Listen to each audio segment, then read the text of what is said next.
It's really just horrible, evil forces tear people apart. Watch it on screen. Enjoy.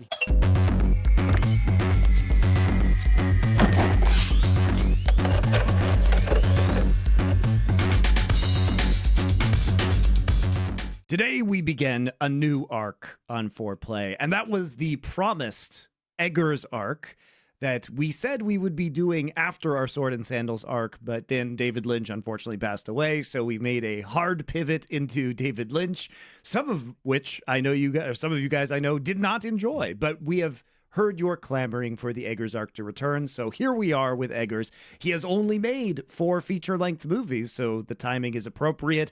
Nosferatu came out late last year. We have touched on it previously. We've talked about how we all enjoyed that film, so that'll be something for you guys to look forward to. I've enjoyed every single one of Eggers' films. I think he really hasn't missed yet, which is exciting for a director, but perhaps he will take a James Cameron-esque nosedive in the future. That to him. You never can know. We're not going to get like fucking 6 sequels to Nosferatu. I mean, By the way, though, I do think that's a point worth making. Like, normally, I actually would have said, let's not do an arc if someone only has 4 films. Like, the point of the arc normally is, pick the obscure one, pick the one that's underrated, pick a really big one that people maybe know. Like, essentially, it's a bit of like taste making, take people through the person's career, different aspects of them. The reason why I think this is a good arc to do is because, first of all, I don't know about you guys, but actually, this guy wasn't a named director until Nosferatu. For me, I remember the first film I saw of his was The Northman. Then I saw The VVitch or whatever. Then I saw the Nosferatu, and I actually saw Lighthouse after that more recently. So I actually do think, first of all, he didn't actually have that crazy hype around his name until, I think, coming up to this film. That's when I heard people saying it's a Robert Eggers film, as opposed to look at this film. So first of all, I didn't see him as having a huge name at the time. He now seems to have like these hitting hard with the cultural impact. And then secondly, as a result of that, I don't know, actually. I've met a lot of people that haven't seen all 4 of these films. A lot of people aren't aware that he did these other films because they're all very different films, obviously. In fact, that's one of the things that's quite interesting about him as a director. Every single film's been a totally different style of film and different genre almost, and gambling with different aspects. And so to me, I do think, though, that, like, first of all, if you've heard about Nosferatu or you saw The Northman, now this is a good excuse to go and watch these other films, because you're right, he hasn't missed. They're all good films in their own right. Like, put it this way, I'm not a big fan of The Lighthouse, which we'll get to, but it's not a bad film. It's certainly worth a watch. So I think some of his others are mega, though. I mean, I told Monty, this is where I am not actually a contrarian out of choice. I am naturally a contrarian, as in, I just seem to naturally have contrary opinions, even when I don't know the other people's opinions. So, for example, loads of people tell me what Monty says. They go, it's the worst Eggers movie, Nosferatu. I watched it and I was like, forget even his movies. This is one of the best films I've ever seen. So I think that's the best one. I think that's unbelievable. So I actually think people, maybe if they haven't seen these other ones, it's a good excuse to go back and watch them, because I think this guy will one day, he's only done 4 films, my prediction is he will one day be one of the all-time great directors. Like, I think he will be up there with the Kubricks, the Nolans, Paul Thomas Anderson, the greatest ever, the ones that have the oeuvre and they're always doing their shit. They seem to set their own rules and have their own style, and it seems like he's going to be in that category unless he fucks it up. I mean, it was a bit different for me. I also think it's... I think... Sorry, I'll let you go first. Oh, I was going to say, I think it's interesting because I think all of us have different favorite films from him. Like, you like Nosferatu, I like The Northman, Richard likes The Lighthouse. One of the best movies I've ever seen, Lighthouse. So, I think it's going to be a very interesting arc, because we each have different taste within his films. It was super different for me because, obviously, when we did the Deep Cut Horror arc, I recommended Kill List, which is by Ben Wheatley, and Ben Wheatley's another British kind of horror director.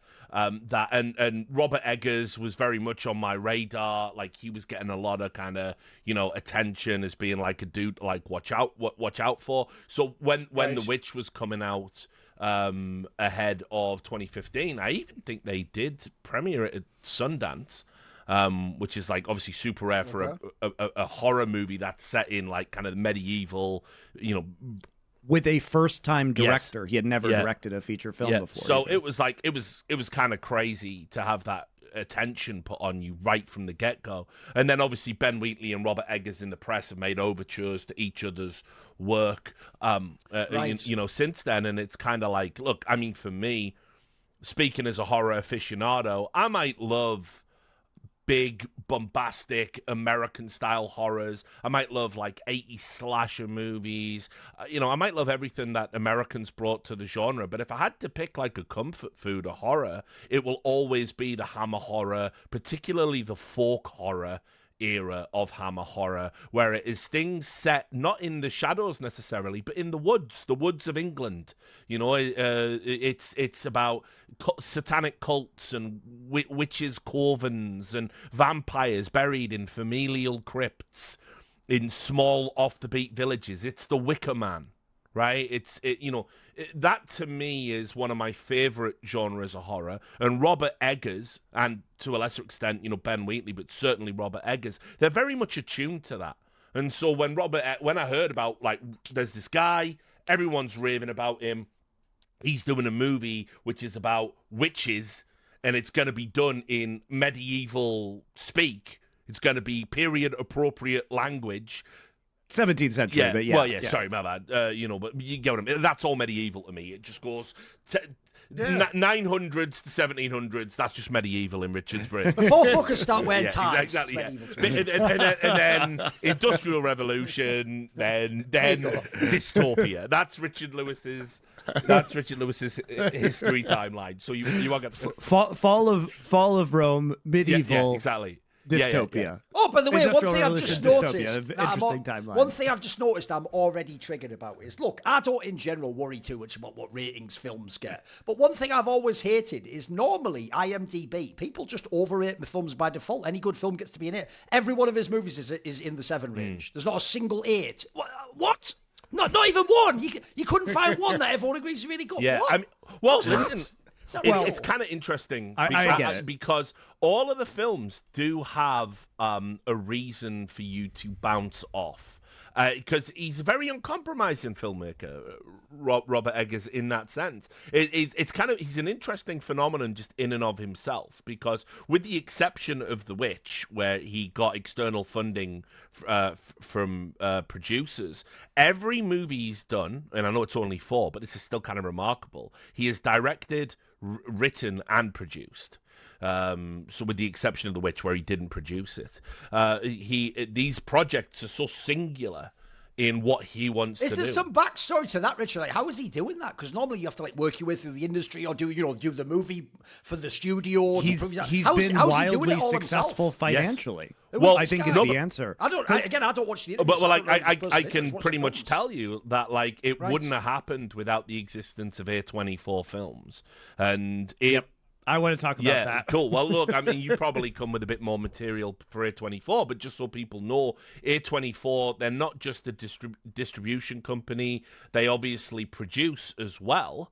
So when you see the A24 label, very often A24 projects are something that they may have funded, they may have chipped into. And one of the things that I love about A24, they're the most important production/distribution company active right now in movies. If you've seen an avant-garde movie or a movie that's kind of like a little bit off kilter, or it's like a low-budget horror movie, or it's a strange drama, it's A24. It's A24. And they've had some unbelievably huge hits, like Everything Everywhere All at Once in 2022, and they've been able to take that money that they've made millions, tens of millions, hundreds of millions, and they put it into finance in small projects. And if they vibe with a director like Ari Aster, for example, they will fund your projects. Apropos, you've just got the check. We're ready to go, Yeah, so A24, the reason why I heard about The Witch originally was because I was already a fan of A24. And A24 has also very actively propped up directors that we've already talked about on this show. So they did Enemy by Denis Villeneuve. They've done several Alex Garland films. So they did Ex Machina, which was great. So Ex Machina, I was familiar with A24 because I started to watch their movies with Killing of a Sacred Deer as well. You would have had, yeah. Yep, Ex Machina, which I was a big fan of. Slow West, which is actually a low-key, very good Western film. So I was starting to watch some of their movies. A Most Violent Year as well. So J.C. Chandor, I really like, even though he did Under that the Skin. Weird-ass Craven the Hunter. Under the Skin with Scarlett Johansson, where she's the alien. That was. Yeah, so these movies I was watching before The Witch came out. So I started to really key into A24, and obviously, like Richard said, Ari Aster, who's another writer director, so he did Hereditary and Midsummer with A24. The Green Knight was a movie I was very excited about. They produced Tusk, the Kevin Smith one that Richard was talking about. I actually knew some of these films. I didn't know they were associated with this production company though. So to Richard's point, like this is the funding mechanism, the production company that writer-directors have been going to for a number of years. So I actually don't find it too surprising that they would pick up Eggers' first film, especially because Eggers is very research focused, and we know that every film he approaches, he tries to approach it from the lens of that time period, which is why people can bounce off his work. Especially, a lot of the dialogue from The Witch that we're going to be talking about was lifted from original sources, witch trials and stuff from the Puritan era of the 1700s. So he is very thorough in what he does.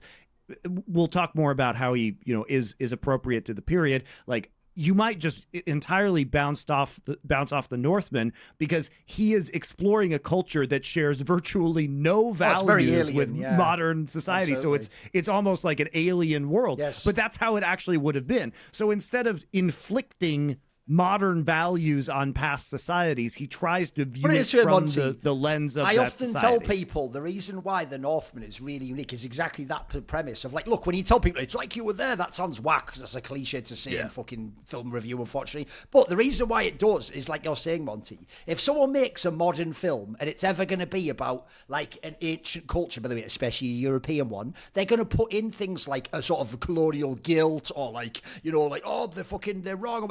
They actually show in that film, without giving any spoilers, a Norse raid where there's not even any moral judgment. It's not that it's bad that they're killing and raping people. It's not that it's good. It's just shown.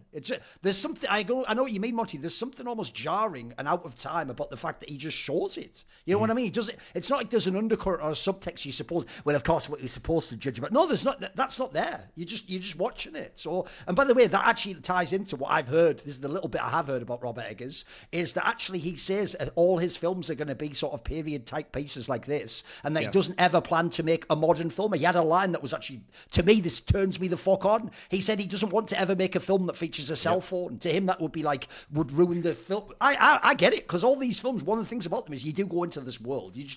Everything is a self-contained, like a complete world, whether it's a fictional one or alluding to a real one. I find it mega immersive, these films. Yeah, and so basically for me, and like it's probably already become a wanky cliche in and of itself.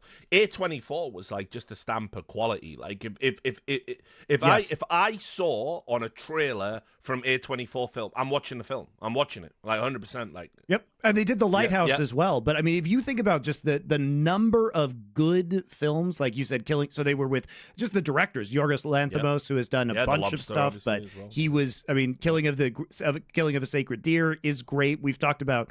We haven't done that on this show yet, but I think that will probably come up at some point in time. Uncut Gems. Love it. Really good movie.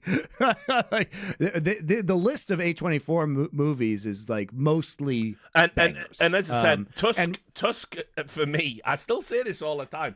If you can't fuck with Kevin Smith making his version of the Human Centipede, I don't want to know you. You know what I mean? Like that. I still think that movie is so misunderstood. It's hilarious, but whatever. But God bless A24 for giving me that guilty pleasure of Tusk, which yes, I've seen multiple times. Oh, by the way, I'm actually on the Wikipedia now of all their films, and I'm actually shocked how many I've seen that I just had no idea with a collection of that. By the way, there's loads of them in there. Like, if people don't know, that fucking one, The Green Knight, which obviously for some people was the I really like that movie. I actually thought that was underrated. Yeah, and with it Under the Silver Lake, that weird conspiracy one. Yes, I can see what you mean though. The one thing I will agree is this: you're right. It's if there's any film you've seen that was independent, had sort of its own hype, but it also had like something of a unique twist to it. That's like the defining quality. Everything's got a little bit. There's something unique about them. But anyway, shout out to A24 for like enabling writer-directors' visions, because they've been doing that. And honestly, even though not every director has done every film with A24, the question is, where would Eggers be without A24? Because if he doesn't get The Witch and The Lighthouse made, can he do Nosferatu? Does he have the budget to just do that, before we right? move on as well, one last thing I do want to say about A24, their sense of how to market their movies seems to be really unprecedented. Like, by the way, there's a new trailer at the moment. What is it? Is it like, let me just get the right title. The Death of a Unicorn. And it looks like it's a horror comedy. It looks trash, by the way. Like, unironically, I'm going to watch it. Okay. But it's got the chick that plays Wednesday in it, you know the one. And anyway, Jenna Ortega. Jenna Ortega. Jenny Ortega. The one, Right? the one who's in it looks so stupid. It's like they run over a unicorn and then they try to help it and then it kills everyone one by one. It looks so dumb. But I'll tell you what, that's going to find an audience because the way they've edited the trailer, the way that's marketed, it is just presented as one of those stupid good time movies that'll probably have some like interesting subtext because why would they make it if it didn't? And all of their movies, stuff that The Witch that we're about to talk about. The Witch had insane cultural impact for the movie it was. I'm talking about Black Phillip became a fucking cultural icon.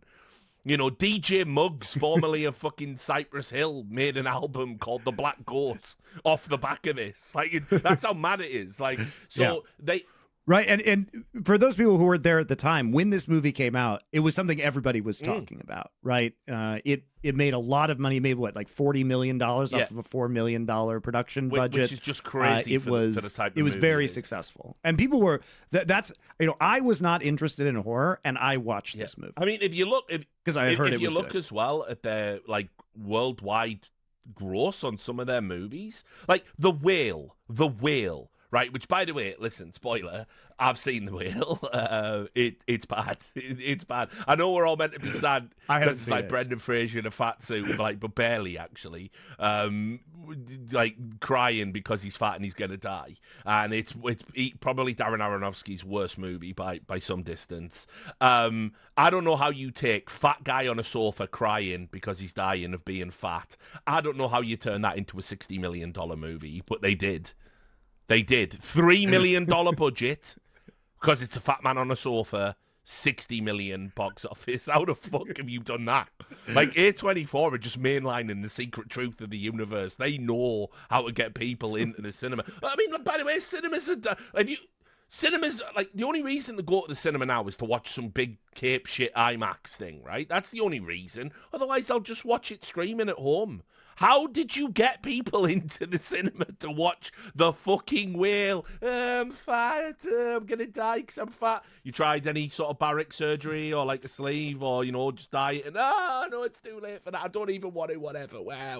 It's mental. It's mental. But they just know how to market their movies. And every movie they put out has, enough benchmark quality, I think, to justify the lavish attention they put into their marketing campaigns. They're really something special right now. Also, by the way, one thing you're pointing out as well is the amount of memes. The joke is, sadly, because it's got Adam Sandler in and everyone's seen the memes of Uncut Gems, if you've never watched it, you're going to think it's a shit movie because that's Kevin Garnett in a way. It's actually a good film. It's actually an underratedly fun film. I mean, I hate that movie because it makes me feel so fucking anxious watching it, but the ending is great. Well, I mean, that's actually appropriate, Monty, because I'll tell you Of what. course. One thing about this film we're about to watch now, The Witch, that we're about to talk about, is this is an example of a film I hate to love to watch. And what I mean by that is, it's really stressful. I don't know about you. I mean, look, part of this also is the idiosyncrasy of my own career, Monty. But I hate films where basically a comedy of errors means someone who is innocent is framed as guilty, and it gets worse and worse and worse and worse. I'll tell you, one of the films I've never rewatched, even though I think it was amazing, is the Lars von Trier Dancer in the Dark, because it is so fucking stressful and depressing,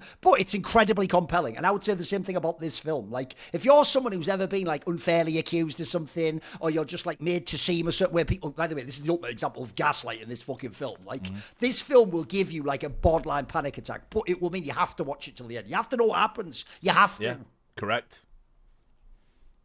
So I do think it's funny that this makes you anxious because I don't get that at all, but I understand why you maybe it's because me and because I've had the witch trial, Monty. I've done it fucking 50 times. I get it, man. Exactly.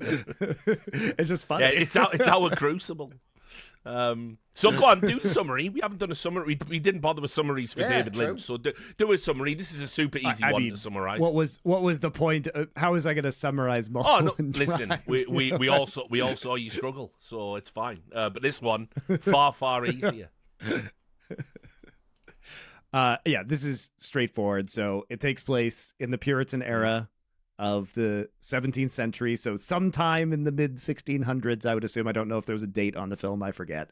There is a family of Puritans who apparently we enter the scene as part of some sort of religious dispute where they are fighting with the leaders. They're in New England, so they're in America, and they're fighting with the leaders of their town about some Christian religious issue. They end up being outcast from the community, which is effectively a death sentence if you are in untamed, completely wild America at that point in time, presumably in Massachusetts or somewhere else in New England, right? And what happens is they have to set up their homestead far away. It's just them, this family it's Anya Taylor-Joy. It's her first movie where she's like a young teenager. She obviously became much more famous later on. So it's fun, I guess, or interesting to see her at such a young age. She's the oldest child. There is a boy who is the next in line who looks like he's about 10 or 11. There's some twins who are about 7 or 8. And then there's this baby. And so it's just them, this nuclear family, trying to survive at the edge of the woods. The baby ends up mysteriously disappearing and getting mortar and pestled by a witch that lives in the woods that they are inhabiting. Or they're next to, I should say. They are in a field attempting to farm. Their farm is going horribly. Is their father a bad farmer? Possibly. Is it the witch's malign influence upon the land that is causing them to have bad farming? Possibly. We don't know. So the film is effectively about their struggle to survive. Children end up getting picked off one by one while they're in the woods until the family breaks down, and the mother blames her oldest daughter, Anya Taylor-Joy's character, for the disappearances. There is a potentially malicious goat named Black Phillip, who may or may not be some sort of demonic entity / whispering man. That's the one thing I love about this movie. After Lynch, this is the perfect palate cleanser. There is no metaphor. There's none of that here, sir. By the way, Richard, I was just literally a witch. I was even going to ask you about this. I actually thought one thing you would also fuck with is this is a very pure horror film. In fact, it's actually one of the things, it's also actually even though I'm not a big fan of the Ari Aster films, it's also quite similar in Ari Aster films. Oh no, it's not Hollywood where someone's going to come in and save the day, or like, because it's a fantasy film anyway, here's the secret meaning of it was a dream. No, it's really just horrible, evil forces tear people apart, watch it on screen, enjoy. Like, look, that can be really stressful if you fuck with any of the characters, but that's what happened. By the way, there's no way out. In some ways, it's almost Lovecraftian. The horror and the darkness is so much beyond your ken that, like, you can't battle it. It just comes and fucks you up like this. Like, they just pick apart this whole family for seemingly no reason, and they're just all fucked at the end. Right, and the supernatural things then, of course, cause conflict within the family, which then the lack of trust ends up actually creating the new monster at the end when the joke is a self-fulfilling prophecy, essentially, isn't it? Yeah, it's a self-fulfilling prophecy. Which, by the way, I can also relate to then that. Becomes a witch, right? Even though I never will do it, there is that sort of double indemnity thing of like, when people have just said you are this thing and punished you for so long, part of you is just like, well, fuck it, at this point I could just do it, couldn't I? Like, I'd be justified now. You've basically pushed me to this point. I will say that's actually the part, Monty. That's why I referenced it when Richard brought it up, because I feel like what's going to confuse people at the end, there's two parts. This is a good way to frame the episode, actually, is one, the title is going to make people already get lost because they're going to go, right, so what the film was the question was there an external witch? Was she doing it? Is she the witch? Or is it, and it's like, you don't have to, it's not that deep, mate. As far as I can tell, there's a bunch of witches in this film. There's one over there. There's a lot of them. At the end, she becomes one. But crucially to me, I don't take it as some like big reveal at the end. Like, it was her the whole time. No, if anything, I actually do think it's someone who's been gaslit into this, pushed to the point there's nothing left. And at the end, they just embrace it because they're like, what's left? Why not at this point? She's the only one living at the end. again, what the fuck's she supposed to do? I have a very straight reading of this one. Correct. I like it. I like the film, but I don't see it as some like super intricate film. It's quite a straightforward film, isn't it? It's actually also, by the way, a true thriller. You're just watching it to see how it unfolds. Yeah, correct. I mean, it's like you say, I've definitely seen people try to get like lost in this one, and it's just a very straightforward story told well. In fact, with the exception of The Lighthouse, you're going to be saying that a lot about Robert Eggers. You know, he is a guy that like it's about performance, it's about dialogue, it's about cinematography. And ultimately the stories are very, very simple. The Lighthouse is the outlier in that regard. The Lighthouse is meant to be watched multiple times. It has definitely different, wildly different interpretations. It's meant to be surrealist in nature. The Witch is not that. If you're going, but was she the whole? No, she wasn't the whole time. Of course she wasn't. Textual. Yeah. Sometimes text is just text. Because, bro, that's one thing that threw me off. I know what you mean. Because it's before I knew about Robert Eggers. I remember looking up what people's theories. And, bro, some of the theories are crazy, Richard. Some of them are stuff like, oh, no, the reveal at the end, like a horror film. And she was doing it all along, and she was the one. She certainly was not. I don't get that at all. I don't think the film even works if that's the case. Exactly, yeah. The whole premise of the movie and what makes it really interesting is... So, first of all... we've got the main guy, Ralph Ineson. What's his name in the movie? What's he called again? Does he even have a name? He's William. Dad. We'll call him Dad. So anyway, by the way, Ralph Ineson, brilliant, absolute tour de force. Considering he was fucking Finchy in The Office, it's actually if people don't know, by the way, these two, the people who play the parents in this film, if you're British, you know them 100%. They're in every fucking movie. It's actually really funny because I just played through the Diablo 4 campaign, and he's one of the main voice actors in Diablo 4. By the way, it has an amazing voice. So Think recognizable. about in this, he has the ultimate like fucking fatherly voice, doesn't he? How sadly hath the Lord testified against you.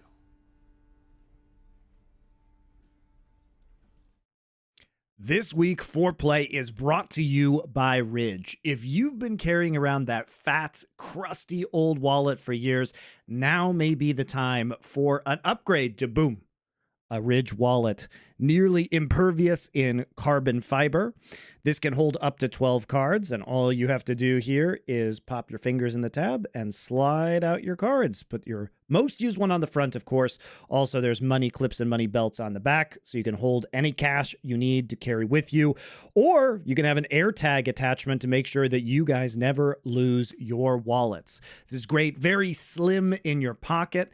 And, of course, they have free shipping, a 99-day free risk trial, so return it if you don't like it, and a lifetime warranty on all of their products. It's not just about wallets either. They create premium, everyday carry essentials like key cases, suitcases, and rings, all built with the same sleek, durable design. So if you're ready to upgrade to a new wallet for the rest of your life, go ahead and try Ridge. For a limited time, our listeners get 10% off at Ridge by using code FP, that's FP for Foreplay, at checkout. Just head to ridge.com and use code FP and you're all set. After you purchase, they will ask you where you heard about them. Please support our show and tell them we sent you. As usual, the best way to support your favorite shows on LFN, like Foreplay, are to support our sponsors. So if you've been thinking about getting a new wallet, now's a great time to do it and support us as well. Thank you very much. Well, I mean, Gravitas he's from York originally, and obviously he's got that quintessential like Yorkshire brogue, really deep gravelly voice. He plays the fucking Green Knight in The Green Knight.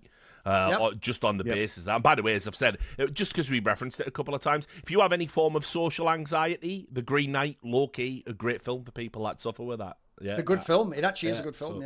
I really want to do that show, like on this show some days, because I think it's such an interesting modern interpretation of the Gawain and the Green Knight story. So I was definitely vibing low with key. It was one of those movies like when it just got dropped on Amazon or whatever, and it was A24. I was like, well, I'm gonna watch it, but yeah, really blew me away. And he's only Ralph Ineson's in it a little bit, but he just nails it because his voice does have this, commanding presence to it. And by the way, that is absolutely perfect for this film, because what Ralph Ineson does, how they end up in this situation where they are outside of the settlement. By the way, at this time, late 1600s, whatever it is, right, medieval as I call it, to be outside of your settlement would be fucking mental. Of course.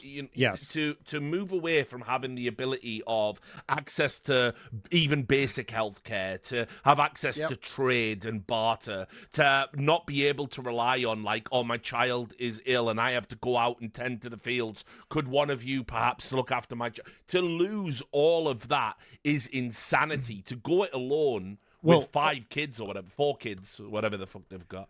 Also, I mean, I'll just point out that, like, think about the struggles they had. First off, Native Americans, just a complete unknown group of people. Like, if you're in New England, the New England winters are about 1 billion times worse than any winter they would have ever faced in the old country, in regular England, right?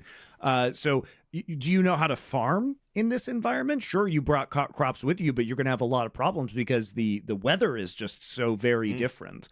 It would be terrifying. Like, it would be terrifying to be cast. I mean, a lot of these people died in their communities in New England, like the entire village. And so for them to be on their own would be absolutely mind-blowingly And one of the things I scary. love about the way the story is told is, why are they outside? Well, William has a disagreement with the church, and the church are saying, you are a prideful man, and he says, I am not. Like, you are prideful. You think you can speak for God. I do not make that presumption. No more. We are your judges, and not you ours. I cannot be judged by false Christians. For I have done nothing save preach Christ's true gospel. And actually, you see this when he's walking through the woods with his son. And they after the baby's gone missing, Samuel, he says, like, listen, how can a baby have atoned for its natural sin that it is born with because it never had a chance to live? So does that mean he's in hell? And William even says then, he goes, I cannot presume to tell you this. He wouldn't even offer comfort to his own son because he was so God-fearing, he didn't want to speak on behalf of the Almighty. Fain would I tell thee that Sam sleeps in Jesus, that thou wilt, that I will. But I cannot tell thee that. None can.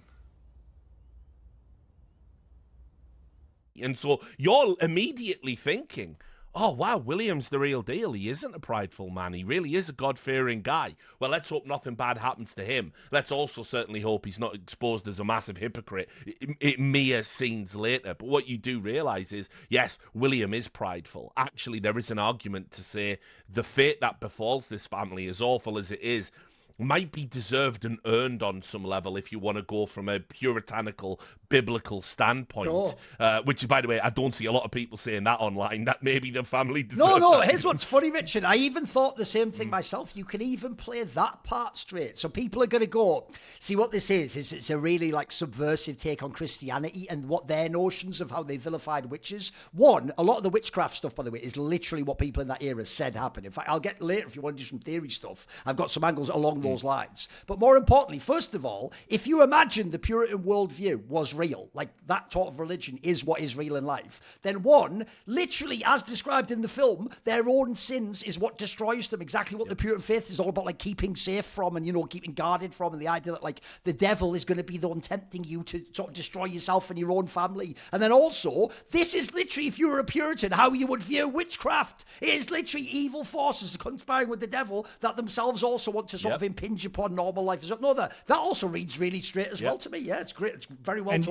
You actually can't bend to that too, because the devil's purpose is to create distrust within the family and to sow doubt, right? That is literally the purpose of the devil, is to sow doubt among believers. And you see that because I think, this film is just wonderful to look at and has such great sequences. But I think the first really important shot comes when Thomason, Anya Taylor-Joy's character, is playing peekaboo with the baby, and the baby's just gone. Boo!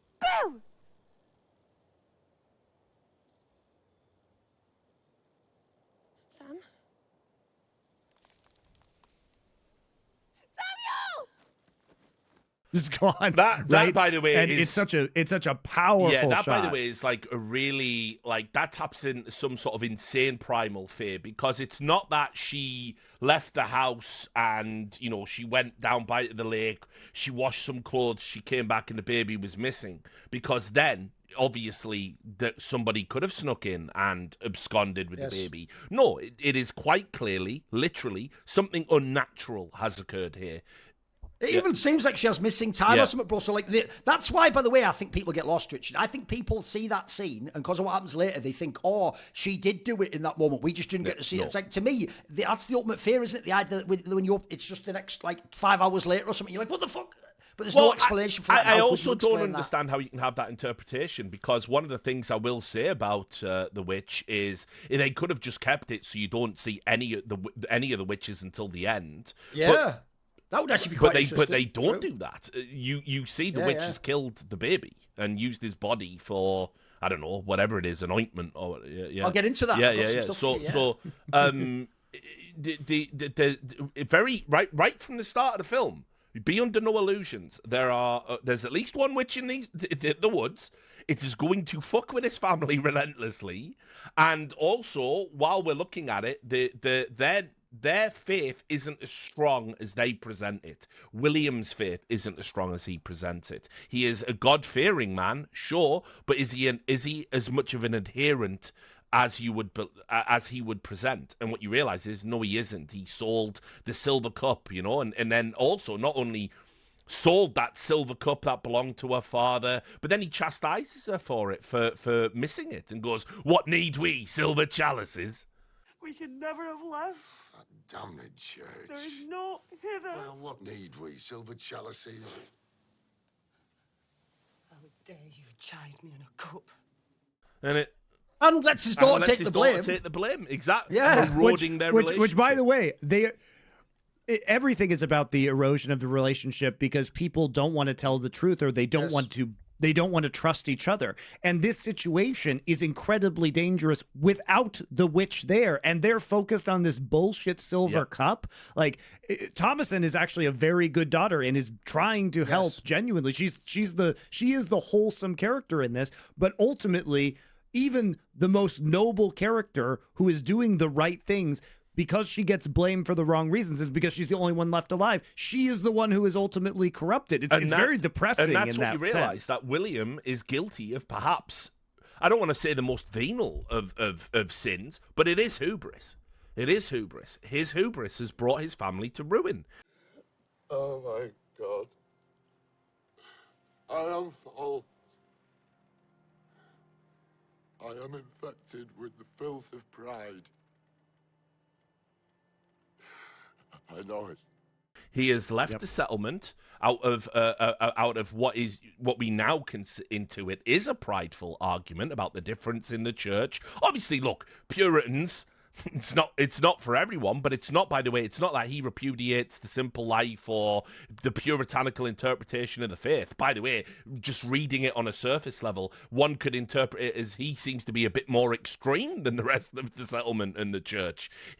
And by the way, the Puritans were too extreme to continue living in England, so they had to go to America exactly on their an extreme within an extreme. But also, as well, his hubris is he cannot farm. He right. So imagine what it takes for a man in an argument over faith to say to his family, "I am willing to put your lives at risk, and we will move, and we will have our own land. By the way, I cannot farm. By the way, I cannot hunt." He tries to shoot a rabbit, which, by the way, is probably one of the witch's familiars, and shoots himself in the eye like a fucking moron.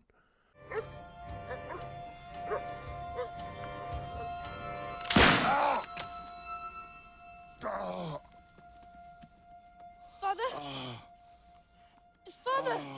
Right, like he can't even light a fuse. He can't trap anything either. He trades their only thing of value for traps that he can't use. And the only area of ambiguity for me in the entire movie, I think everything else is very clear, and there are no theories to be crafted. Ultimately, the only ambiguity is Is the witch doing the rot in the soil? Is the witch the witch sabotaging their traps? Is the witch making it harder for him to hunt by protecting the Because familiar? as Muncie says, you could also easily just have all this happen just by being a fucking person trying to make a settlement of your own. Like, just the land itself will wreck you on that one, mate. That's why people don't understand, like, the value of civilization. It's really hard to do exactly. on your own. Exactly. Yeah. And so for me, I have actually, this might sound just terrible, I've got no sympathy for any of them.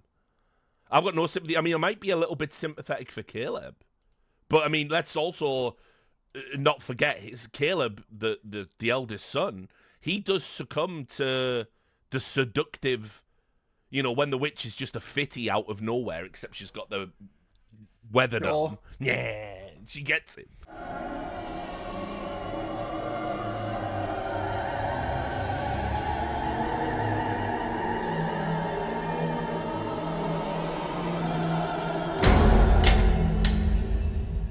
Right, like, look, he had an awakening sexuality, and the only outlet was his sister. That's and why so that's why the idea that he's done a very earnest reading of Puritanism is what makes this film interesting to me. Like I said, this is not, even though it's going to be very easy for you atheists to watch this film and go, see, this is what Christianity's like. It's fucking terrible. It's all just blaming yourself and guilt. And notice how, like, trying to adhere to it ruined you. Like, no, if anything, like, he implies, like, if they'd have actually stuck to the Puritan faith as purely as they could have avoided all this. Like, when it actually, like, think about it, right? In his particular case, this obviously ties into a bigger theme of the film with both the boy and the girl, of, like, coming of age, isn't it? And transitioning from being a child to a teen. Remember, I always have to tell people this. There's no such thing as a teenager in history. As far as I can tell, it was an invention of, like, Hollywood to sell fucking movies and shit, like, stuff to a certain middle-aged period. Like, before that, you were a child or you're an adult. That's what you are. So the idea of transitioning, with that scenario, this boy does, he commits his own sin, Richard. He succumbs to lust.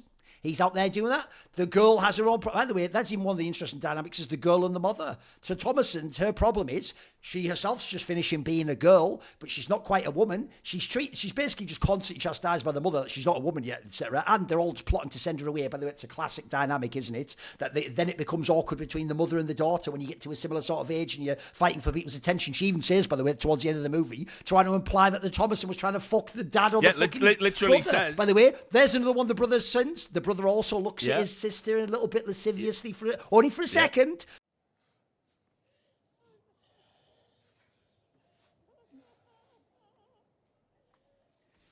By the way, it's a great shot, by the way. That is such a great shot. It's very subtly done. Yeah. He's like looking at the cleavage. It's just the one shot, and you understand immediately what that means, right? Great example, by the way, of a shot of what movies can do. You don't need someone to tell you that. You don't need someone to verbalize.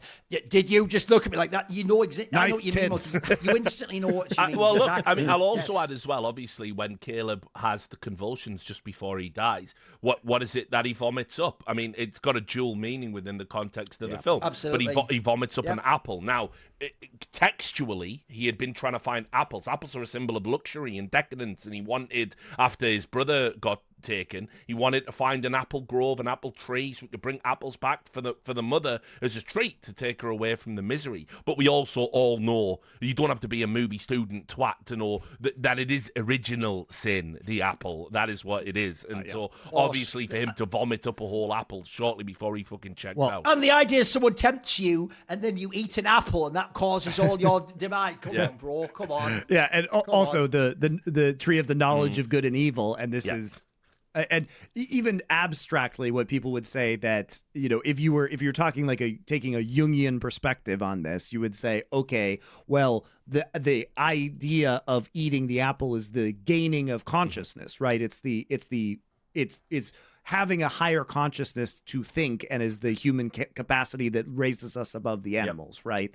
And that also comes into play here, because in some ways it is the mind that is the trap of the characters in this film. It's like William's thoughts and beliefs are what lead them on the road to ruin, right? Yep. And it also casts them out of the Garden of Eden, as it were, into the wilderness. By the way, I'll tell you one part. Don't know what heavy lifting just apple. A quick detail. I agree with you, Richard. When I first start this film, like the whole time I'm actually on the Thomason person's side the whole time because I know they're just being like vilified, and I know as far as I can tell in the film they haven't done any of these things wrong. And it's every like even the things where it's like I'll give you an example of something that people might think's like, why would you do that? You know the whole thing where like her sister is like, you're a witch or whatever. She's like, no, yeah, I am, and I'd eat you alive or whatever. You might go, why would you say that when you're already being vilified? You have to fucking be allowed to live for God's sake. Yeah, exactly. What? Those two kids, like I'm on trial. Those two kids did my I have no so annoying. The twins are so fucking annoying. Listen, the only people I didn't feel at all sorry for was those little kids, because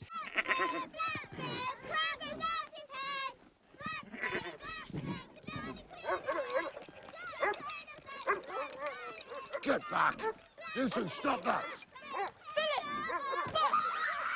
even though I understand, I will say, this is an interesting thing to explore in a film too. It's actually, by the way, sadly, the plot of that film that all women love, but I despise, Atonement, if you've ever seen it. It's the idea that kids say things they can't know the consequences of because they're kids, they're not adults yet. But like that is a bomber, because obviously there's that part. Then there's the part, the insane stress-inducing part, where they're all praying for the Caleb guy, and those kids are just lying like, oh, she's stopping us praying. Oh, please stop doing it. And then the dad, that's when he just turns on her and he's just like, I saw you stop their prayers. That must mean it's real. Like, oh, that fucking, the stress of that's fucking ridiculous, mate. Breathe and pray. Pray, you beast. Get on my knees and pray. Damnation! I cannot hear this. Yeah. Still Oh, yeah. wired in. But no, Those kids. kids are just so fucking annoying the whole film, and it's like, but the one time she goes like, yeah, right. So let's get this straight, right? You're saying you're the witch. Well, you're wrong. I'm the witch, and I did this and I did that, and I'm gonna get you if you now fuck off, get out of here. And then like fast forward 30 minutes, she said she was the witch. Yeah, but you did it first, you bitch. You fucking. I know. It's outrageous. And then, by the way, as their own brother's dying, they're faking having a seizure in line with that. I know. What's that? Here? What is that, bro? Why are you doing that? Like, wild. So yeah, I'm with you. Those kids were just out of pocket the whole fucking time. And I even thought the first time I saw it, because they lead towards this, or at the end, is it that they were the first ones corrupted by Black Phillip? No. At the end, they're even like, wait, we're not actually witches. You're not the one. You're like, what this to our whole family, and even you weren't witches at the end. You fucking mad bastard. What the fuck? Are you witches? I think I am. Are you? No. You deserve to die 5 seconds later. Which, by the way, also one of the most unfair scenes, Monty. After everything that's happened, the idea you ever beaten the allegations, you wake up, everyone's dead inside that little thing. Just you alive, of course. You're the only one left. Well, that is you funny. can't win if you're that Thomason character. You can't win. That is super funny. Like I actually I laughed during that scene because they all get locked up in the barn basically. And then it's like, fuck. Yeah, you are all in on, but you're all in with Black Phillip after that, surely. Like that, I mean, listen, look, there's an aspect to this where, it is obviously making some serious points about, repressive patriarchal societies and, how sometimes like a woman's burgeoning sexuality is seen as taboo. And so you push them this way. There's also a commentary, just broadly speaking, on religious extremism that, being a Puritan is an extreme faith in and of itself.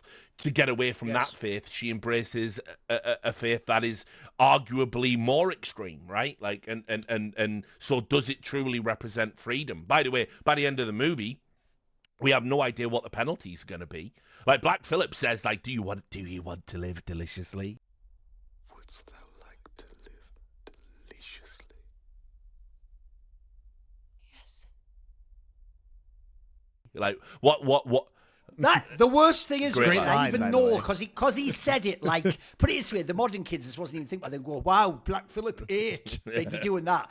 Even the way that's phrased is sort of like what a flamboyant gay person on the island would. Ooh, you want to live deliciously, do you? Listen, Black Phillip's having a party, aspect mate. of it. He's having a good time. Is. I just love, by the way, at the end, so she's going, I don't know how to sign my name, mister. I will guide thy hand. And then they just walk off into the woods together, and Black Phillip's just like, yep, this is fucking sick. We've got another one. Got another one for the Corvin. I cannot write my name. I will guide thy hand.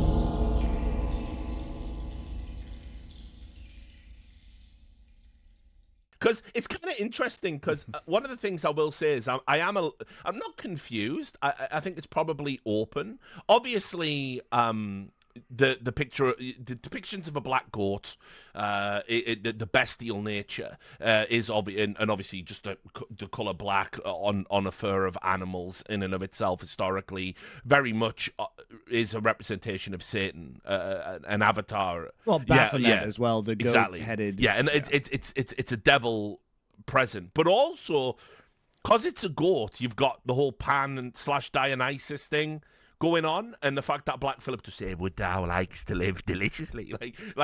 I'm immediately thinking, is this meant to be more like an ecstatic Pan-like figure, which would be the inverse of Puritanism, or is it broadly satanic? That was something I was, there's probably something to explore in there, but. Well, it's about I think it's just living in opposition to Puritanism, which is giving in to indulgence, right? Which, by the way, they couldn't even if they wanted to. I mean, that's the other fucking hilarious part of all of this. It's like, would thou likes to live deliciously? What, as opposed to fucking eating corn that has no fucking nubs on it, or like rolling round in the dirt in a house that barely fucking can fit 2 people in it, but there's 6 of us. Yeah, I would actually. Yeah, I'm good, Philip. What have you got for me? Well, I think the corn thing is also interesting because it again, I imagine because Eggers is so researched, he would have deliberately included the corn. But remember that corn is a New World crop, so these motherfuckers had no idea how to grow that shit. Do you want the theory, Monty? Because this leads into some of the things I can bring to the table that I maybe like if you want to go fantasy elements. So first of all, there's a detail which people might know, which is one of my weird things I was just into at one point in time, was people like Terence McKenna and psychedelics and all this history. And basically, there is a real phenomenon that people have tied to things like, there was a place, I think in France this happened, but also people think this is one of the theories behind potentially why the Salem witch trials happened, which is when you grow corn specifically, when it goes bad, like you see in the film here where there's bits that are black on it, what happens is there's a fungus called ergot that grows on corn. Now, what a lot of people won't know is some of these funguses of ergot specifically have like a chemical that's essentially shortened, to listen to the name, to LSA, which is actually sort of a relative chemical to what the synthetic LSD is, the most famous like hallucinogenic and psychedelic of all time. And basically, the theory people have, because I believe this did happen in northern France at some point in time, was if people grew a crop of corn like this, and then I think they claim in France it was that they made it into bread or something, and then everyone in this village ate it, what would happen is, potentially you could have a psychedelic experience like this. There's even one of the theories people have as to maybe what they were doing with the Eleusinian mysteries in like Greece, for example, that they had some sort of a drink they made out of something like ruined corn, basic corn smots, and that it gave you a psychedelic experience. What people always forget about psychedelic drugs is why modern people are incapable of seeing the past and what all these folk traditions and religious traditions were about, is you in the modern day have a conception of what a drug is and what psychedelics are. They don't. So that means if you're an Indian and the guy gives you a pellet to eat, half an hour later, you're not thinking the pellet was a drug. You're thinking the pellet was like part of the ritual that makes the god actually appear, and that's all real. That's why you don't go, how do I Jungian interpret it? You go, holy shit, I met God. So basically, the premise goes, the people think the reason the Salem witch trials could have happened is they grew a bad set of crops one year, because as you say, remember, here's the angle you fucked up as well if you're Puritans. You went from England, which, sorry, I'm not saying this is like a nationalist or something. It absolutely is a fair and green land that's incredibly easy to grow, and it's super fertile. Unlike countries like Japan, it's not full of like rocky areas where you can't have land. It's actually one of the most luscious places you can ever go. And actually, back in the day, it was full of woods and forests and animals and all sorts of shit. So when you then go to the cold weathers of New England, mate, that corn growing just got like 100 times harder. And so if you fuck up, the notion goes, if everyone's eating this food, not knowing what drugs are, and getting almost like an LSD effect, well, all of a sudden you can immediately see, anyone who's been high on drugs will know this, why you could imagine seeing someone and going, they're giving me the evil eye, or fuck, I'm feeling an oppressive outside dark force coming in on me, or I'm questioning myself, is that the devil in my head? Like, mate, people who know what drugs are and taking them have those thoughts and feelings. So that one theory people have, it's a fan theory, is also that like they were eating this fucking shit, and that's why they're also seeing all this crazy shit, and you can't explain things, and there's missing, by the way, classic thing of psychedelics, time dilation, missing time, you lose part of it, or you obviously you were seeing it at the time, but the conscious part of your brain didn't record it in some way, or the memory goes, so there's one aspect to it. Also, on the thing from that very early scene, what's funny about this film is that scene of the witch killing the baby is almost like a brilliant filter, because one, if you can't handle that, get out this film, mate. It's not for you. It's going to be way too stressful. So it's like it immediately gets you up the film. Like, look, we're going to be doing shit like this. Like, watch us actually, as you say, Monty, mortar and pestle a baby. Then take. I think it's funny. I just started laughing because she's literally just naked, her old butt, saggy butt, just like pounding this baby into paste. This in itself is actually going to also tie into it, because it's not just the idea, like I just presented with the Ergot, of like a bunch of people essentially take drugs and don't know it and then blame innocent people. They're also absolutely for real in the world of witches was actually a tradition that, one, first of all, loads of actual ceremonial magic and alchemy is actually based around the very dark idea that you do use actual babies, by the way. The idea is that's like the prima materia of like reality, and you can sort of do things with that to accomplish spiritual ends. And one of them is, it's not even the idea people think of vampirism of the blood, it's the idea you take the baby's fat and by rubbing it on what would be your broomstick in this scenario, that's supposed to be an ointment that aids flying. And I can tell you another interesting detail people won't know, which is the reason why, Monty, the idea is that witches ride on broomsticks and it allows them to fly doesn't make any sense, right? What people won't know is this.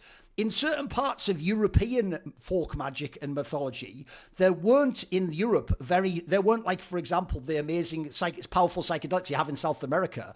A lot of the drugs that have psychoactive effects, for example, in Northern Europe, are actually ones from like the nightshade family that do have psychedelic effects, but they fuck you up and they do things like your memory gets all fucked and you have a bad experience and it's really dark. So one of them, I forget if it's like Datura or Nightshade or something, there's one where essentially, this is real, witches used to apply it, are you ready, into their vagina as a way to actually experience the drug. So they would put it on the end of a broomstick and put it up their vagina, rub it around, and then imagine this, they thought they could fly and were having experience. Think about any kind of astral travel outside. So these aren't actually absurd ideas. When you say that, there's actually logical ways and real things that have happened in history as to why these things aren't just like someone's totally mad or it's real. There's like an area in between you can play with a bit. And I think they were alluding to some of that here. Listen, I'm with you. I don't actually think you have to have the Ergot for the movie to make sense. I think it can just be played purely straightly. But I think it's an interesting angle. I'm sure Eggers knew about this stuff. It seems likely. His research. Yes. And it's implied, I think. And also, this jumps forward to the Northman, but on this point, the Viking berserkers, people suspect that they were hopped up on hallucinogenic mushrooms, which is why they were behaving the way they were. Which, by the way, is an interesting detail, because the way they sold all those drugs in the 60s was like, no, these will enlighten you. You'll never have war after you take these. No, the other way around. Like, I could actually tell you right now, as someone who's done massive doses of psychedelic mushrooms, you could easily get into a state on psychedelic mushrooms where, because you actually either are thinking mythically or you just don't think the other people are real, you could easily commit an insane atrocity like that in a way you wouldn't in like a fucking sane, sober mind. That'd be horrifying. So I could totally see how that would change the headspace they're in and make them think I'm like an agent of the fucking gods now. It's my job to just gonna insulate you from all that PTSD as well. Like, so. Yeah. Well, also, I mean, that's why the berserkers were terrifying, is because they were running into battle naked, no armor, in animal skins as part of a religious cult. You know, that like nobody wants to fight a motherfucker that crazy. So people were just scared of them. But people think that they were on some hallucinogen, possibly mushrooms from the Nordic countries, right? No, like, put it this way, with the ergot poisoning read, like, Robert Eggers has definitely like referenced this theory in like interviews. Right. He's definitely aware of it, but he has, the only thing he's ever really committed to in interviews is that, like, you know, pretty much what we've said, which is you can just look at the movie and it is what it is. Like, he's explicitly addressed the apple as well, and just saying to a Puritan it would be synonymous with sin, which of course it is. And also as well, he while he didn't answer the question directly, I found an interview on Slate where he was explicitly asked, was Thomason evil all along? And he just said, no offense, if that was anyone's reading. He goes, no offense, but if that was anyone's reading, for people who think Thomason was evil all along, that once upon a time there was a story of a witch, and that's their movie. That's not a very interesting story. I'll say that much. Okay, fair enough. So Okay, you know, fair enough. he kind of gives the game away there that yes, she is brought low by all of the circumstances, and then essentially embraced by the coven at the end. But yeah, I mean, like the ergot poisoning thing is like interesting. I mean, again, it brings us back to the film that we've referenced multiple times, another Ben Wheatley film, which is a field in England, which is about psychedelics, and that was in 2013. That was 2 years before The Witch. Good sort of companion piece if you watch this film, isn't it? So interesting to think about. But for me, as I said, I think the movie's just a very strong, well-told story. And by the way, this would be a Puritan's nightmare. You don't even need to add a hallucinogenic element to it. This is somebody essentially turning to God, to Christ, and saying, like, protect me, protect our family. They're doing everything theoretically correct. They're reading scripture every day. They're offering up thanks. And yet the land is totally unyielding. They're not able to provide for their children. They've already had a child snatched in insane circumstances. They're very aware of a devilish force out there in the woods that's like, you know, it's not that they're totally unaware of the presence of things like witches and devils in the world. They understand that they exist. They understand that they are trials. They think if they double down on their faith, that it's going to be okay. God will get them through. But ultimately, their faith is an artifice. Their faith is a lie in and of itself. They're not as devout as they make out. Since Samuel disappeared, I have such a sad weakness of faith, I cannot shake it. I cannot see Christ's help is near. I pray, but I cannot. And obviously it comes back. I mean, at the end, and they're deceitful towards each other. They're not. The family unit that is meant to be so strong isn't even as strong as they make it out. You know, resentment building across multiple relationship lines, including, crucially, I mean, like, the what's her name, Kate, is it Kate Dickey? Catherine Dickey, the woman who plays the wife, anyway. She. Oh, right. Okay. Oh, her name in the movie is Catherine. I think her real name's Kate. Kate Dickey is her real name. If you ever need an unattractive shrew wife, she even looks like a witch. She literally looks like a witch. She looks like the witch from the old Snow White film. She was in. It's crazy, isn't it? Which she was Aaron in Game of Thrones. Exactly. Yeah, she was which also was perfect because she was the breastfeeding like a fucking. Yeah, she was the one who was like breastfeeding her 12-year-old son or whatever. So she doing a lot of breastfeeding work. She's great. She's really, really good in this. But she says at the end, like, going, you know, and with a whorish eye, you tempted your brother and then your father next. You bewitched thy brother, proud slut!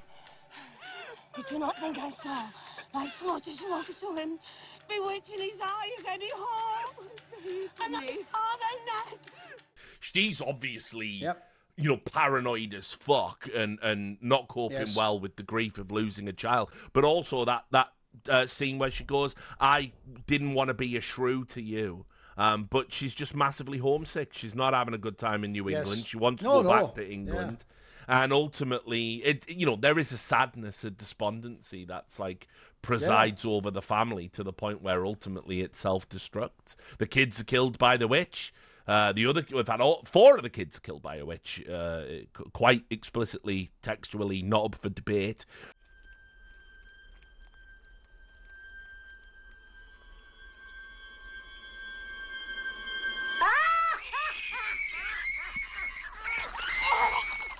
The dad gets gored to death by Black Phillip. Also, by the way, straight banger line when Thomason says, "You can't farm, you can't hunt, all you do is cut wood," and it's so fucking on point. You let mother be as thy master. You cannot bring the crops to yield. You cannot hunt. Is that truth enough? Enough. Thou canst do nothing save cut wood. Thanks! And you will not hear me. She's absolutely wrecked him with that one. And it's just this massive pile of wood that then falls. There's about on 3 it. different scenes of him just rage chopping wood in it. And he's built it up so big, when Black Phillip goes in, it just collapses on top of him while he bleeds there. Fucking brilliant. Love it. Love that subtle foreshadowing. That's great. And then obviously Thomason now has a mother attacks her. She has to bash her own mother's brains in. It's a bad week or month or whatever it is Yeah. for Thomason. She's having a real tough time.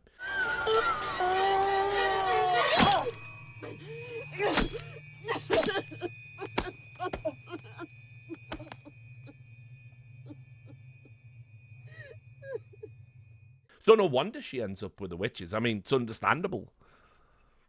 There's nowhere left to go at that point in time. By the way, I would even have said, if you wanted to make any sort of illusion, this is an example of it's what Richard talked about when he said what happened to Carlos and esports. This is why, by the way, you don't vilify people and push them to the absolute limit. Because at the end, there might be no choice left except to join exactly the people you see you don't want them to be a part of. Like in this scenario, at the end, why isn't she justified in going, yeah, fuck it, at this point? Why not just sign a contract with this fucking guy we're all wrecked anyway. All my family's dead. And she can't go back to the community. Well, the key story element we left out, obviously, as well, she overhears her own parents essentially selling her into slavery. Yes. You know, they're going to put her in indentured servitude to make money for them. Or marry her off. Yeah, eventually. whatever it might be. I mean, she's still... I mean, listen, I can't speak to the 1600s, so in my mind, she's obviously a bit young for that, but probably not, actually. No. And so... but the way they're talking about it is that it's a work placement, that she will go and do service for another family in the settlement, and every now and then, Dad will come by and collect her money. And so she's in indentured servitude to prop up the own incompetence of the family in what is ostensibly an avoidable situation. Even if that's the case, you know it's only a matter of time until she is married off, right? It's just a waiting game at that point in time, right? And also, what would she do at the end? Because people could say, well, why doesn't she just go back to the community? How the fuck does she explain that everybody she was with was is dead? Yeah. Absolutely. She looks mad suspicious. Yeah, I mean, she comes back. Yeah, like, listen, right? We got by a witch, and was it you? Oh, it was you. We burn you now. It wasn't me, but everyone else is dead. All witnesses are dead. There's no evidence of the witch left whatsoever. So I'm just saying. And I'm also not a witch, by the way. Please don't hurt me.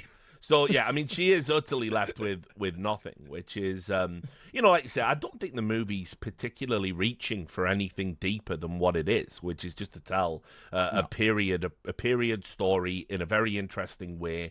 I've seen people frame this as a twist ending. I know it's God.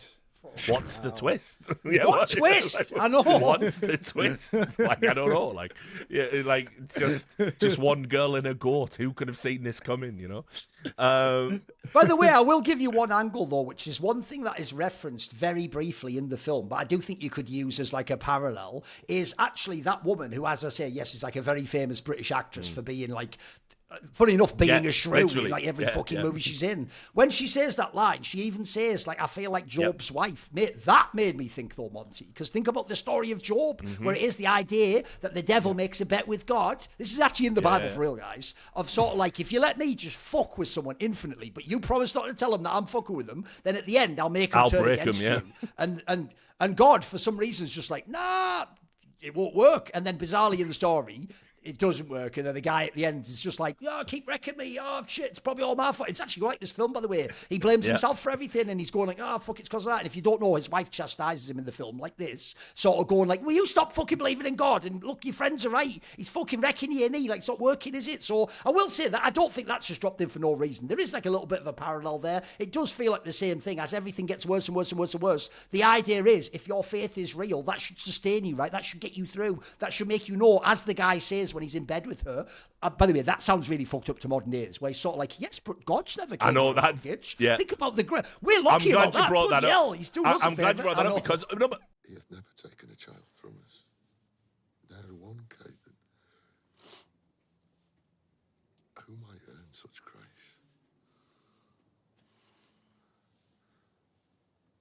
We have been ungrateful of God's love.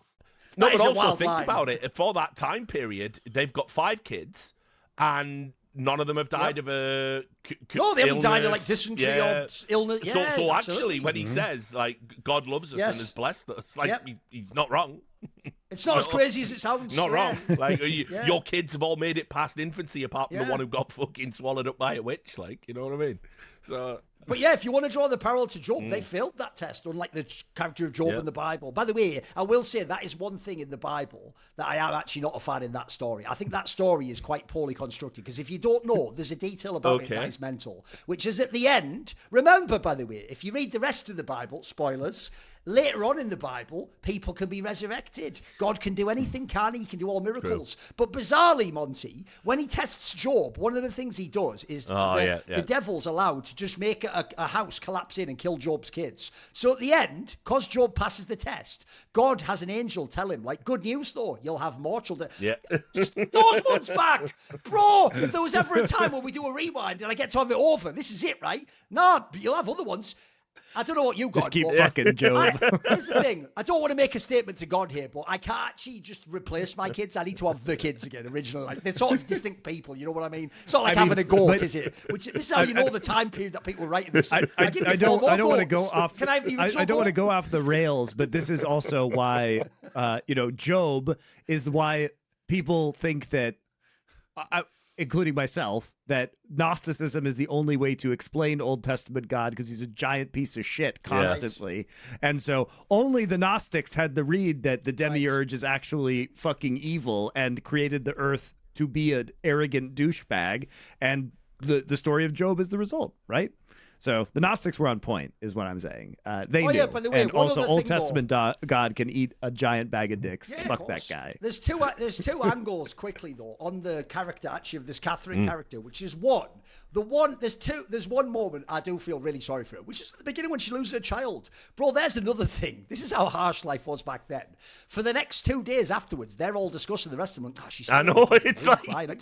She just lost the baby. She wasn't even there, bro. She has to take it on faith. You actually didn't just kill it straight up and then come back. Like, that's another thing. Even though I feel sympathy for the Thomason character, he did just go off like, no, I think a wolf took it. I don't even remember. Like, what are you talking? I can't just go, yeah, I'll get over it. Because he's almost going like, will you stop bloody crying about that baby? I'll have another. It's been 7 days. We can have another one. I know. It's been 7 days. Even if it were out there, it probably succumbed to starvation. We can search no more, Caleb. We cannot. If not a wolf, then hunger would have taken him yet. I know. But the thing is, I will say, as a result, there is actually one heartbreaking scene in this film. And if you ever look, boys, it is almost exactly halfway through, which is that one moment of respite where actually she sort of like has a moment of lucidity and they just have like a wholesome family moment where they're all sort of like, oh, I still love you and that. But then that just makes the rest of the movie even more tragic because it just completely unwinds and everything goes as bad as possible. Here's a question for you. What do you make of the scene when she is going through the woods with Caleb? They're going down to check the traps, and they're talking about a memory of the dog and how the dog got up. Got up on the table, and the dad shouted, "We make bloody meat out of him. We should make a meal out of him." Roast him or something. Yeah, something like that, right? She is saying the dog was on the table because we had windows and the heat came through the window and warmed the table and the dog basked in the window. And Caleb goes, we've never had glass in our house. We couldn't afford glass. It's just... I know what you mean. I the thing, I didn't actually have a deep thing. I thought that was just supposed to mean that the kid couldn't properly remember their life in England because he was too young. That's how I took it. Old. Did you have some other take on that? No. I mean, I took... I didn't know if there was supposed to be some interpretation. I took it to just be a literal, kind of like, obviously these are young kids. Memory is kind of, a bit elastic as you're growing up. But I did think it was interesting that she was absolutely adamant that they had this aspect of decadence, which would have been a glass window in them times, right? No, here's the thing. I almost took that, Richard, as like that was also like a parallel of what like being the pioneers was about. Because I always think the part people mistake is, first of all, if you ever actually do read, like Monty's into this, about stuff like the frontier and people when they were moving across America, bro, it's one of the most brutal shit of all time. Like you're getting killed, get picked off by Indians, you die from the cold or the winter or dysentery or you don't do your camp right. there's a million things. I played the Oregon Trail, mate. I know. I've died of dysentery thousands of times. Man, I grew up in that territory, going to the historic sites, visiting places like Fort Laramie in Wyoming where people were passing through, visiting many parts of the Oregon Trail where you can see the wheel ruts that have been ground into the stone over, thousands of wagons passing through this territory. That's where I'm from, the American West. And so, it was very dangerous. Or you get to the point where dangerous. even if you survive all that, you come to an area where it's like this river's slightly too deep. Half of us die crossing it. Like people don't know how insane. And the reason why I bring this up is because I think even when we think of history, this is why the whole colonialism thing really sticks badly on me when people don't research it but they present it. They make it sound like you walk in and you just take someone else's gaff with everything set up in there and it's awesome. And you did it. And it's it. No, mate. This is like actually some of the bravest shit of all time. Like everyone's battling for these territories. Everyone's trying to conquer that wilderness in that area. And if you don't know about America, by the way, one of the most misunderstood things about America is it has all climates. You can have these areas like these, like you're going there dreaming like they all did, Monty, of I'm going to go to like Oregon and the West Coast and these amazing fertile lands and I'm going to be a farmer and there's going to be no feudal lord ahead of me. One, good luck getting there. 75% of you are going to be dead. And then two, the reason why the old joke goes, there are settlements in Minnesota and New England, is sometimes you get to those points, some bitter cold, and you're like, we better just set up a fort here, mate. We're not even going to survive the winter. Like, we're going to be done if we don't stop. So some people just have to stop there. And I'll tell you what, I'll bet your dream of being in the luscious fields of the fucking Northwest are very different from when you're stuck in fucking Minnesota or whatever. You're like puddling together, waiting to pop out door. Shout out to Dora, that one, LFN verse. He is from. But you bring up a good point about the Midwest in general, which is, again, this is a tangent. Because I can totally see, by the way, how people who came, I'll bet loads of them wish I wish I'd just fucking stayed in England at this point in time. What was I doing? One of the most interesting theories or like ideas about American settlement that nobody talks about. People focus on like, oh, we got to the Rocky Mountains and those were the biggest mountains we had ever seen because we're from Europe. They right? are mental. Like, if you ever look like on a map, they're fucking nuts how big they are. Yeah, which is true. I mean, I grew up at the foot of the Rocky Mountains in Colorado, but the first shocking thing that they saw, and people don't think about this, is that when they arrived from the East Coast and they saw the Great Plains for the first time, nobody from England or Europe or who had been born in America to that point in time had ever seen massive plains with no trees and no landmarks and flat territory, to the degree that it was very hard for them to navigate across it because there are no landmarks. It's just endless fields with bison in them. And so they actually had to learn from the Native Americans how to navigate. And when the Native Americans would raid them, they couldn't track them because they were just disappearing into these fields of grass that just went on to the horizon. So the most shocking thing probably for them was emerging from the forests of the East Coast, which are densely wooded like Europe that they would have been used to, and then just seeing just nothing, just fucking nothing for hundreds of miles, right? So very interesting to think about, where it wasn't just like the mountains that were the problem. It was literally flat terrain that they would have, open terrain that they would have never seen before. Yeah, I mean, like, and obviously it's not as brutal, but like the key component to all of these people that settled in New England is like you had to be like farming is still, you know, relatively select. Like it's not just something everybody's going to know how to do and be successful at. No, it's really hard. And the winters, as you said, up there are fucking brutal. You could be an accomplished farmer and you might not be able to stockpile enough food. Also, just storage is a problem. How do you store stuff? And you have to learn how to farm new crops because they would have never encountered corn, and they had to learn how to farm that from the Native Americans. Exactly. You've got that problem. You've also got, I mean, just even basic animal husbandry. Like that's more a preserve of, you know, you might be able to keep like one or two. It's not enough to sustain you.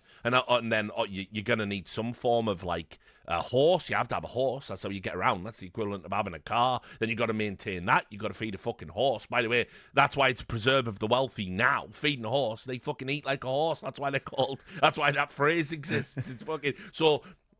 And also, if your horse died, there weren't more horses because there were no horses in North America. Exactly. Yes. So you had to... like the only horses that were there were introduced by the European settlers, so they were even more precious. So it's right? like it was fucking hard. I mean, one thing this movie absolutely fucking shows you is how hard and destitute you would be living, and it makes the decision to walk away from the settlement, you know, with a nice big it's just mental. It is mental to do. Unless you understand Only over some minor dispute, just I say know. you're sorry, basically. Just I take will on your not. chin. I will not. I will I not. know. You are a prideful man. I disagree. Right, well, you doomed your kids then. Your kids are dead. So, see, just fucking mental. Was it worth it? Was it worth just it, mate? I mental. know. So, and like you say, as I said, it just cracks me up that you get that scene of him shirtless, by the way, ripped out of nowhere. Finchy from The Office, just ripped, just chopping up wood with his abs poking through. The one thing he's got down is wood cutting. In fact, if you were part of a settlement, you could have outsourced that. I'll cut everyone's wood, but can you give my kids By the way, food, Richard, please? that's one thing. I understand you have to learn to, see them as the character, not the actor. But one thing that'll always be jarring to me is people who came from British TV and then they go into movies. Like, there's that guy, the one who's just fit. If you don't know, on the original Office, he's just a dickhead character in the side. That's the mate of David Brent. Then you've got the fucking Martin Freeman guy, also from The Office, biggest movie star in the world, doing all fucking I am Bilbo Baggins. And what? And then also, the worst one ever, I think, is just the love interest dumpy woman from fucking Peep Show, then plays like the Queen and is in a million Hollywood movies. Like, if you're familiar, you're like, this is so weird. Like, why? That's like the equivalent of someone from Coronation Street just being in like Star Wars or something. Like, what? She killed it in The Favourite. The Favourite's great. She was good. I can't lie. She is good. But that's, I can never get that. I mean, well, it's a good little segue to talk about, actually. And that is this movie and how it essentially launches Anya Taylor-Joy's career. By the way, was this the first one that she did? I think there was one before. My problem is, it was her first feature movie. I only knew about debut.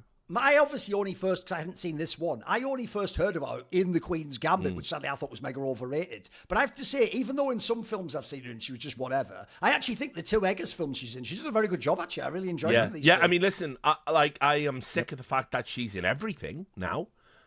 She also was in the Brazilian I mean, film, her and that Oscar Isaacs, and Zendaya and Tom Holland, they're in everything. The joke is, if you watch the Mulholland Drive episode, they have the mafia on their side 100%, forcing them into every movie and saying, this is the Zendaya. She did that Edgar Wright movie Last Night in Soho. She did The Menu quite famously, which had a million memes attached to it. She did that Amsterdam, that kind of bombed a little bit with Christian Bale and Margot Robbie in it. She's the future Aaliyah Atreides in fucking Dune. She was Furiosa. Furiosa. I don't even understand. Yeah, she's good in that. She's good in that. I just don't understand, why can't you just cast Charlize Theron again? It's not like George Miller cares about continuity. Why does that movie look, Richard? Why does that movie even fucking exist? I enjoyed it. Question. That movie's a 7.5 out of 10 for me. I love Mad Max. Don't you ever? So thing is, Richard would want them to make another movie. Fury Road. He wants them to make a movie that's just a spin-off about that Immortan Jorg or whatever the fuck. You'd love that. You'd be in on that all day long. Here's the thing. Here's what I want. His movie. I wanted Fury Road to be its own story, and I didn't want a spin-off movie based off of Fury Road. That's what I didn't want. Gonna get his spin-off movie? That's what I want to know. Nobody wanted or needed a prequel. In fact, it was better when they didn't explain all of the shit in Fury Road, because you just fill it in with your imagination and it's wild and weird and zany. We didn't need backstory to that movie. We didn't need it. And I do agree it's not a bad movie, but it is also a very unnecessary movie. I'm one of those weirdos this is where I've become a boomer. I like Mad Max films when Mad Max was in them. He was never in them. Exactly. He's barely in the first one. Listen, those are straight Anyway, Anya Taylor-Joy. This was her feature film debut. That's what I thought, So, by the way, I have to say, bearing in mind, this is one thing I'll give her credit for. Is she actually American? She must be, right? Yes. Oh, yeah. She must be American. So, yeah. No. Actually, she's British. Okay. No, born in Florida, but has UK citizenship. So I don't even fucking know on it. Okay, because here's the thing I have to say. First of all, she's doing sort of a decent sort of Midlands type accent from this era. And I have to say, in general, Americans are usually pretty bad at doing like an English type accent. Normally it's the other way around if you don't know. Like the most famous example ever is people really apparently didn't know Hugh Laurie was fucking British because of House. They were like, I thought he was American. Like that just shows, that's called acting, mate. What about when like almost every British actor just was in The Wire and everyone was like, shh. It was mad, yeah. By the way, that lead guy, the main person, is like fucking British, absolutely. If you don't know, he plays fucking like Prince Philip in the like fucking Crown. Dominic West or whatever. No.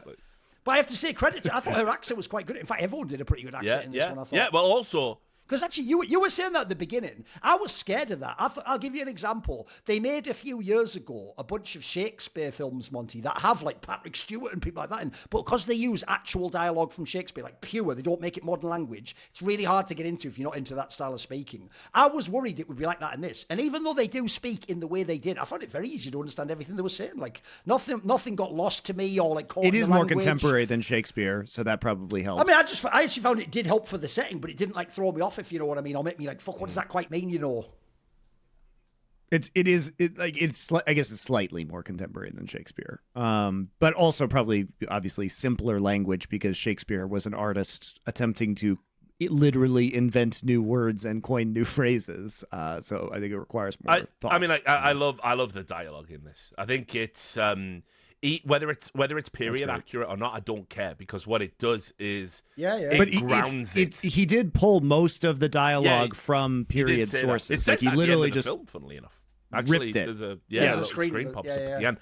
But what it does is it anchors it in a time and place in the same way that, like, you know, Clockwork Orange does it, right? Like it has its own intrinsic vernacular that kind of, you know, makes you realize we are in a different place and a different time. And it doesn't have to be period accurate. It doesn't have to be subtitles. It can just be, here's this little obscure dialect of a period of English. And it's done really well. It's done really well. Yeah. One thing that I do find funny is that Robert Eggers has said that he wants his next movie to be a werewolf movie in 12th century England, which is going to be some whack-ass like Canterbury Tales, because that's the period of the Canterbury Tales. So I assume that's going to be the English that's used in that. That will be really weird, and that may be very difficult to understand. So we'll figure that out. And also, as you know, Monty, why even bother doing that, mate? Just make Hyperion. You don't need to do the Canterbury Tales. Just fucking make Hyperion. You don't need the Canterbury Tales. Why won't anyone make Hyperion? As if we're doing this. I would be all in for that. As if we're all in for Hyperion. Why are we all in for Hyperion? Definitely in for Hyperion. Definitely. Right, fair enough. I had no idea that you were both Hyperion. Robot John Keats. I mean, listen, fucking. I love Hyperion. Did all the romantics at college. So yeah, I mean, like. Yeah. Exactly. I took a year-long romantic poetry seminar, so I'm all in on Hyperion. Fair enough, man. But I had no idea this was some sort of just make Hyperion, please, Robert Eggers. Right, by the way, random piece of trivia, and it's always disappointed me, Monty. I've probably asked Assad 3 times when I forgot this. Did your name come from that book? And sadly, it's not at all to do with that book. He did no. What? Even though I told him, just lie and say it is. It's way cooler if you're named after that character, mate. That character was dope. That was a boss. That character. But yes, Robert Eggers' Hyperion. I am all on board for that shit. That would be amazing. Is it just called Lamia? The one about the snake woman? You know which one I'm talking about? He falls in love with a snake woman. She's like a Gorgon, and she hides true nature from him. Yes. But everyone else sees it, and then his mate Apollonius comes and just fucking murks her and says, right, get your head together. Yep. I love that. That's another, that bangs. Make that. That's got Robert Eggers' name all over it. Make that one. Fuck your Hyperion dreams. Let's get that one. By the way, though, if he is indeed making a werewolf film, this almost sounds like he's casting from my brain, mate. I'm in. Let me see if fucking Robert Eggers. Well, this is the key. Who would you cast now as a Robert Eggers appropriate werewolf? Tough, innit? True.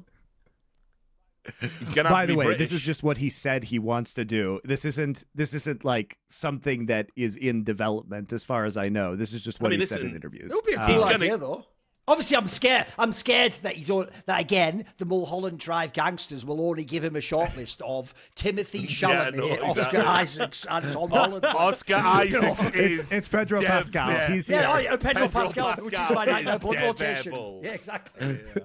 Can't handle it. Like, don't do it to me, please. Like, listen, because I'll do a bit of foreshadowing in this episode before we wrap it up. But I have to say this: my least favorite movie was Nosferatu as well. I'm one of those normies. But one of the things that I do want to say is I think it's because I have seen that dude goes to a village. Dracula's in the castle. Oh, the tropes. Bro, it's every single Hammer horror fucking movie. Yeah. And I also watched the fucking, It's done well, though. I watched the Herzog Nosferatu before watching this Nosferatu. Sure. And there were things I liked about it, but I also really, it was like a 6 for me. It was like a 6 out of 10. I think it's better than that. I thought it was very good. It just I hold the rest of his films in such high regard. Before we stop, though, I think we do need to talk about the aesthetic of the film because we really haven't discussed that. This may be his worst looking movie, and it's still gorgeous. Yeah. It looks amazing. Yeah, it looks great. But we do have to talk about Jarin Blaschke, which is his cinematographer that he has used for all of his films. So a lot of the look and this collaboration is very important to Eggers, clearly. And what I love about this is we talk about the period language that's used. The way he shoots this film is almost like it is oil paintings of Puritans from the 17th century. It looks like 17th century English or Dutch oil paintings. And what he does is he sits on these frames for such a long period of time. He'll find one shot of them all around the dinner table that looks like an oil painting from that era, and he'll just keep the camera on them, and you will see it looks like the light and the shadows and everything from paintings of that era. So he really took the aesthetic, and Jarin Blaschke, the cinematographer, realized that aesthetic so it actually seems like art from that period, which I thought was really very interesting. There's a really good example of that, and it is it's towards the end where she is gangster tripping, which also lends itself to the Ergot interpretation, but whatever. She's imagining she's got the baby back and Caleb's back, and then it just cuts to what's really happening, and she's just cackling in a chair while a raven pecks off her breast, and she's holding like a red rag.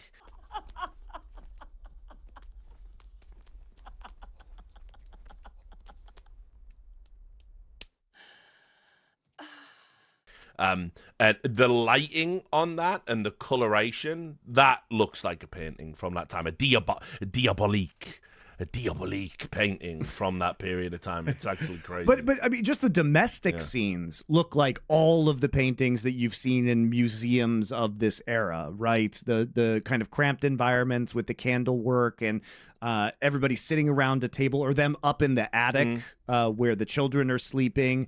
It's everybody is so artfully arranged at all times that it feels very staged. And also, prior to being a film director, Eggers was a theater designer and director, which I think is incredibly important, because the tableaus that he puts, and especially how long his shots are, where he expects his actors to, like stage actors, know all of their lines for several minutes back and forth, where they're fluently having this conversation, is like how you would direct a piece of theater for the stage. It is framed like a proscenium. These are very, it's highly and artfully designed, and you really see that from his theater background, especially in this film. I mean, look, you can see it in the actors he likes to work with as well. I mean, they always end up coming back. He brings back a lot of actors to recast in different roles for different movies, and I think it's the actors that get the assignment that yes, there is going to be a theatrical component to what we're doing here. And it very much, you could do this on stage. Actually, yes, you could do this. You could absolutely do this on stage, because The Witch, even though it's told to us in little scenes, kind of just to underscore it, that's not necessary for the purposes of the movie.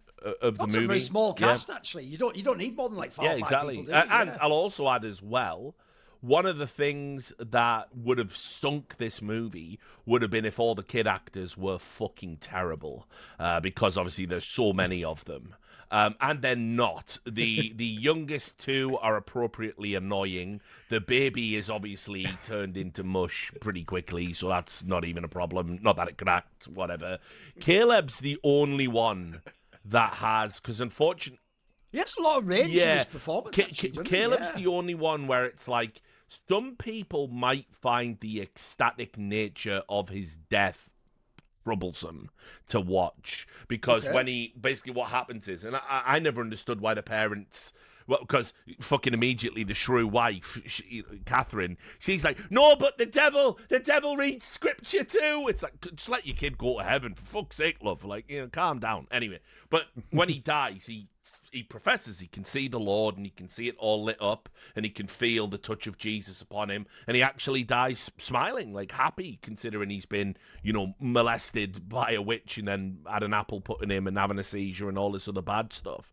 And it's like, actually, if anything, it should be a reaffirmation of the faith that, okay, yeah, he's redeemed. Yeah, I correct. Took it as That's that how I interpreted it. I don't know why they don't interpret it that way, but obviously it makes sense because it's a devolving situation within the household. His final speech when he has to give the monologue, I think he's done. I think it's great. I think he really sells it as something otherworldly and beatific. I guess would be the word you would use. My lord,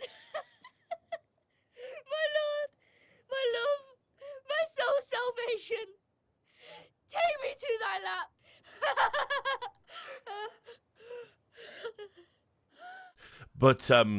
But I've seen some people criticize his performance online, which I think he's good. No, it's one thing I even think they also did a good job with in this film is they managed to simultaneously, like you say about like the family dynamic, you have a mundane horror of actually human relationships mixed with supernatural horror, and it's not like which ones they're all going on at once. That's the beauty of the film to me. Agreed. And I think all the actors did really, really well across the board. It is a very well cast film, actually.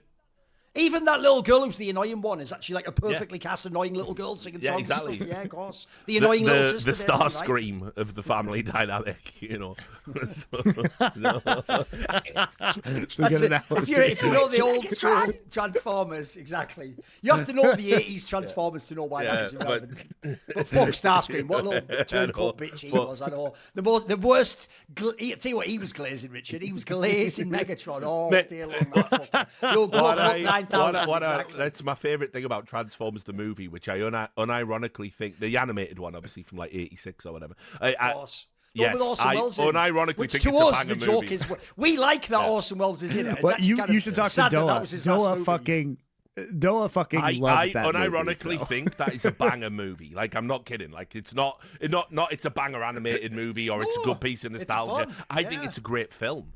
And like no joke. And obviously the best scene in that movie, Starscream's coronation, where fucking Galvatron just rocks up, murks him in the middle of his coronation, takes his crown. Any questions? All hail Galvatron! Hilarious. Love it. Fucking love that movie, dude. So yeah, that little bitch in this movie was on some Starscream bullshit. So glad she's gone. Glad the witch got her. See, it's even got some happy points. Unpopular take in general, Richard. It's even got some happiness in this movie. Glad that kid died, not the baby. The baby hadn't done much. Didn't even cry when he got smushed by the witch. But yeah, I mean, but like I say, this movie would have died obviously if the kids were the wrong kind of insufferable. You know what I mean? Like, yeah.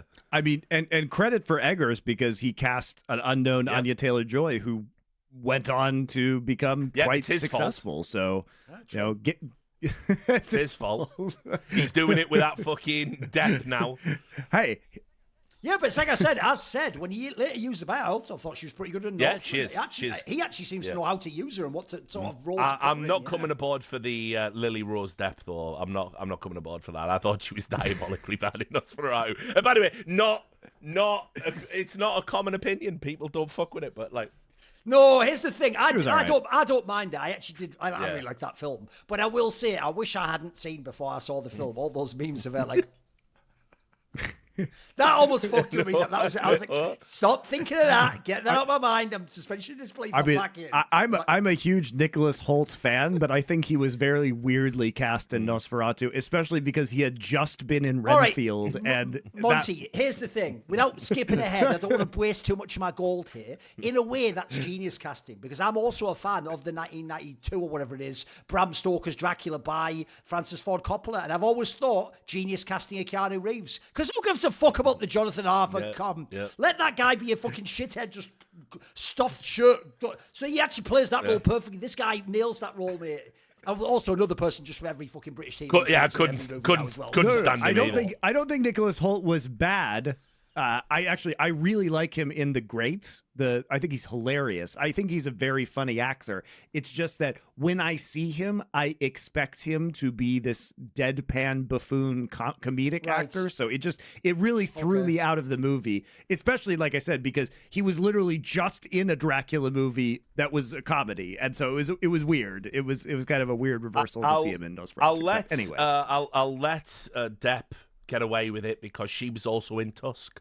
So she has a small part in the movie Tusk, the great, unseen, unknown, great classic by Kevin Smith, one of the most unfairly maligned directors of our time. Here's the thing. Don't worry, Richard. Not only because, sadly, it was one of our most successful arcs, we have to reboot another one of those post arcs again. Again, someone else. Tusk will be coming. We're just going to have to do it. We have to force the other people to watch the movies they don't like. That's another secret premise of this series. It's not just to enjoy films, it's also to make people not enjoy film. So, tell them why they're wrong. It should be pretty easy to find another Ebert 4-star movie that we hate. Because, by the way, Monty, I can't lie. Even though it's one of my films, like, for example, that Revolver one has like 13k views or something. It's got like a decent amount of views. It does kind of bum me out. It has way more views as an episode than some really good films we did that have like 6k or something. Like, I even had one to say to watch that one. Go watch the other films first.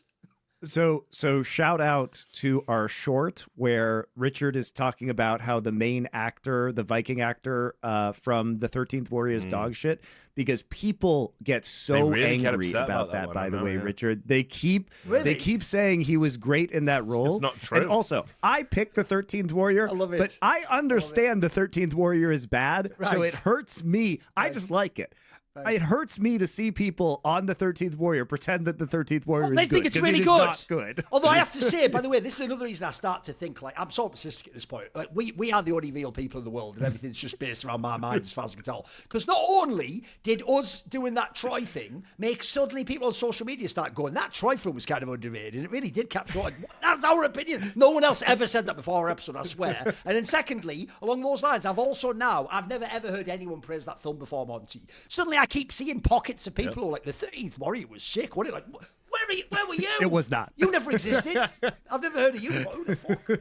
It's just a real opinion. I picked that movie, and I don't think it's good. So, I mean, it had its moments, I guess. I enjoy it. It's just a guilty pleasure, and I understand that it is very bad. Where does this movie rank for you? The Witch, that is, the VVitch. Where does it rank for you in the great canon of witch movies? Okay. I don't think I've seen, like, I'm not a horror guy. That's the thing, is like, I have watched more horror in the last few years, partially because of The Witch, actually, because this is, like I said, when I first watched this, I had heard the hype. I knew it was A24, so I watched it and enjoyed it. But it took, like, Ari Aster, so, like, Hereditary. It took The Haunting of Hill House, which I really enjoyed. Mike Flanagan's stuff to kind of get into horror, because I really like the slow burn psychological horror. I'm not into the slashers or the jump scares. So my horror knowledge is relatively, I would say, modern and also very limited. For me, it's definitely right up there. What I like about the movie is, if I had to give an analog that isn't a witch movie, I would say this definitely has like some sort of spiritual connection with Rosemary's Baby in a way. Okay. Yeah, I've seen that. So you understand the vibe. I've seen some of the classic horror movies. Because like obviously there is a gaslighting kind of component going on, right? Like there is this. Yeah, there is a foreboding, a sense of like evil, an inevitable triumph of evil. I think this movie exudes that. I think like as you're watching the situation get more and more desperate, it's dawning on you there isn't a happy ending. You're not going to wake up one day and suddenly it's light outside and, the corn's growing. All right, cool. Well, the witches must have moved on, I guess. Well, only cost us 2 kids. Plenty more where they came from. Strap yourself to bed, lass. Again, none of that, right? It's like, this is going to end badly. It's just like for whom and to what extent. In terms of like, if I had to compare this to a couple of movies I think other people might enjoy. First of all, Witchfinder General, just an all-time classic.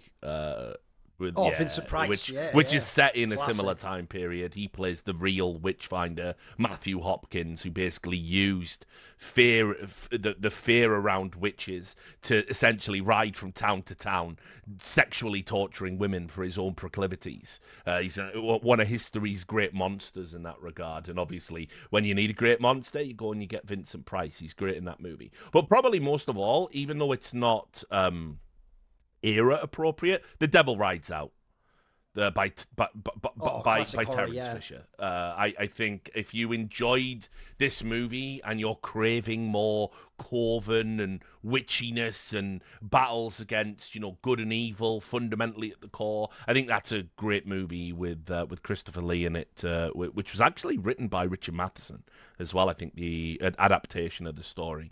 So that's a classic. And I think The Witch, for me, Robert Eggers, he came out swinging. This is an all-time modern horror classic, a British modern horror classic. And, it's one of those movies...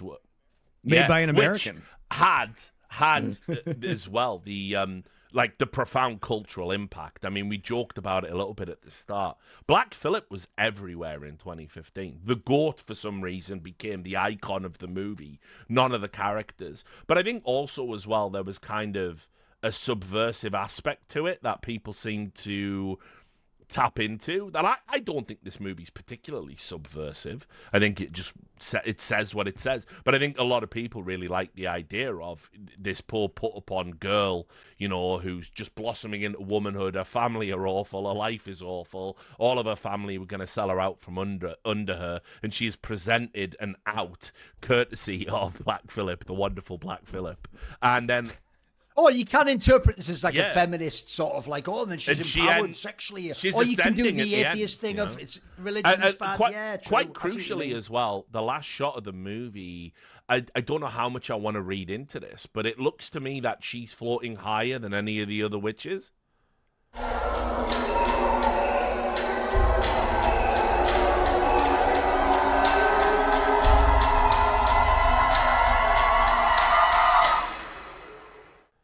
I don't know if that's something, but it's certainly in the very last shot where it beautiful again as always. The trees behind. She's right at the tippy top of the tree, and you can't see any other witches kind of in shot. So I don't know if that's something that because of the suffering she's gone through, or maybe her youth. There is an intimation that perhaps she's going to ascend higher than all the... Probably nothing to think about. But anyway, I think it's right up there. It feels... Like I say, it is... Obviously, I know Eggers is not British, but this feels like a very British movie just because of the casting and the setting, and tonally, it's in line with all the other great folk horrors of the time. It's just great. It's just a wonderful calling card to just be able to slap on the table as your first fucking feature film. Like, bosh, this is me. This is what I'm gonna do. Crazy. And I think what's interesting about The Witch as we look forward to the rest of the Eggers arc is The Witch and Nosferatu are more, I would say, conventional films, and The Lighthouse and the Northman are much weirder. So we have kind of the more palatable, normal bookends, and then the middle part is where it gets very strange. Yeah, By the way, as you said earlier, I think that's also the interesting thing, that we like all these films, but it sounds like we all have a different order. Oh, we do. We put them in. Because my order would be Nosferatu, Northman, Witch, and then Lighthouse last, but apparently Richard has Lighthouse absolutely. first. I probably have Lighthouse second. The Lighthouse for me is... I think it's one of the best movies of the last 25 years. I think it's if you were to do, let's say it came out 2019, right? So let's do 2019 movies onwards. It's in my top 10, possibly my top 5.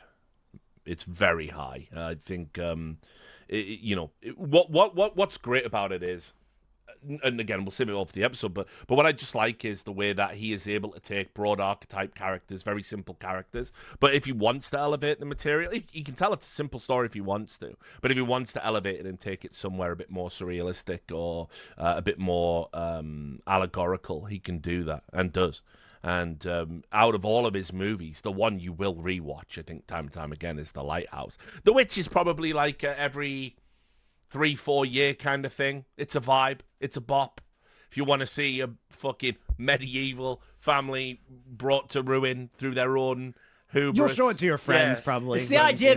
It's the idea there could now be a poster Monty of The Witch. It's a vibe. It's a bop. Yeah, Richard Lewis. It's a vibe. Still, look. Also, it's a vibe spelled with it's a two vibe. V's. There you go. You have just redeemed the review now.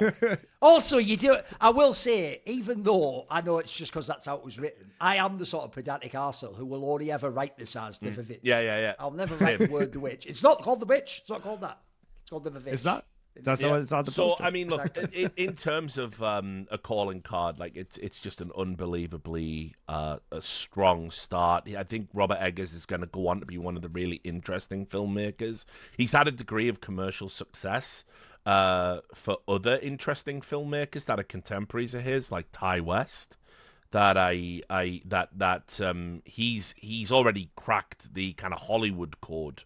Nosferatu being, nominated for Oscars is kind of crazy within the context of the type of movie it is. Oh, it's wild. And when you think about the 4 movies he's made, I mean, like, he has absolutely hit the ground running. He's younger than me. So, yeah. By the way, it's why I asked that thing earlier. I didn't know that thing about, like, he writes, produces, and he does it all, basically. Because, bro, one thing I would have to say about him is the reason why I'm also excited is this guy's absolutely in the sort of auteur archetype, right? Like, he's right out the gate. It's just his vision, clearly. This doesn't actually, despite all my jokes, seem at all like someone who has anyone in his ear telling him, you better do this, of course, you better cast that. But it looks like this guy just gets to do what he wants. Awesome. Yeah, and he's barely 40, so he probably has another 30, 40 years of this left in him, Unfortunately, which is pretty cool to think look, about, I'll just prepare everyone. I know it's kind of a bit weird to, like, look into the future. There's no way, first of all, there's no way this level of quality would be sustainable anyway.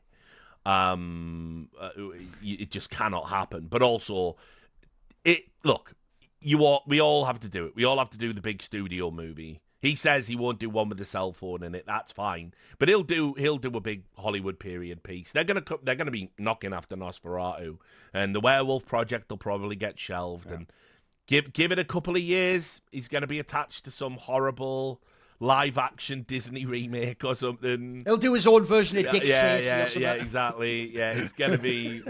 It'll be something diabolical. Yeah, Some it'll trash. be. It'll be like. Oh, I'll shed one tear the day that happens as well, when Robert Eggers just sells out and just does some dog shit movie. And obviously, we almost forgot to say it, boys. I obviously will always wonder till the end of my days, what would our old boy Ebert have thought of all the modern films of Robert Eggers? The best thing about this arc is they all came out after Roger Ebert died. So there you go. So we'll there's never no know. Roger Ebert. We'll never know. By the way, I actually just saw this piece of news right now. Apparently, this happened at the end of January, which is why I missed it. But his werewolf movie is getting made. So Focus Features. I'm in. Right. Focus Features, who produced and paid for the Northman, is back. I'm and they're paying also for this, seeing so here. it's going. I'm also It's seeing going. here that he has been assigned to write and direct a sequel to Labyrinth. Oh, and even worse, can't What? even have Bowie in it. Bowie's dead, isn't he? He's dead, so can't even have all your old and Jennifer Connelly. She's not really going to be in it, is she? I'm So sure. none of the Well, listen, classics. Hollywood dictates you have to give her a cameo, so you know how that works. Fucking hell, sure. So, and it'll open with a Bowie remix by Trent Reznor. It's all there. By the way, why not have Trent Reznor as the boy character? There you go. There's some casting. For you. I don't know if my childhood can process all of this right now. There's a lot happening. Make him a massive fuck off Big 80s cod hair, piece, all hair Trent spray. Reznor with a cod piece. Like, yeah, no, I Go can't on, yeah. handle it. So anyway, look. Voodoo. Yeah, the power of the babe. It's so. By the way, that's a movie you have to almost like. Oh, it's almost like hate watching. Like, as a kid, you can watch it. It's just a fantasy movie. But as an adult, you have to watch it for how ridiculous it is. It's like, so over the top. The acting. Dark It's so Crystal nuts was in it. better. Like, Bowie's just in that. He's fully just immersed in that film, boys. He's just going hard as fucking So there you go. Bennett That's was also going to be better. Robert Eggers. That's going to be where he stumbles. Can you imagine? Oh no, God! I've just had a mad vision for some reason because It's the way that even sounds like some sort of fucked up, like, Nightmare News, like, comedy show thing. And Robert Eggers to direct sequel to Labyrinth. in my Like, brain, why any of those I words just had go the together? Goblin King being played by Ricky Gervais. So my brain's a sewer. But yeah, anyway. Do that dance. So anyway, Robert Eggers, he's good for now. He's talented for now. Yes. We can enjoy him now. In many ways, his career will become And possibly, the metaphor of the apparently, witch. He will leave the community of elite level artists and writers. Now I'm off to bloody Hollywood, love. I don't need I you don't here need 24. I'll go on my But you own. don't even know how to produce your own movie. I bloody do. Exactly, I do. I'll be fine. All you have to do is cut up really strange British horror pieces. No, shut up. Shut up. And then they're all dead.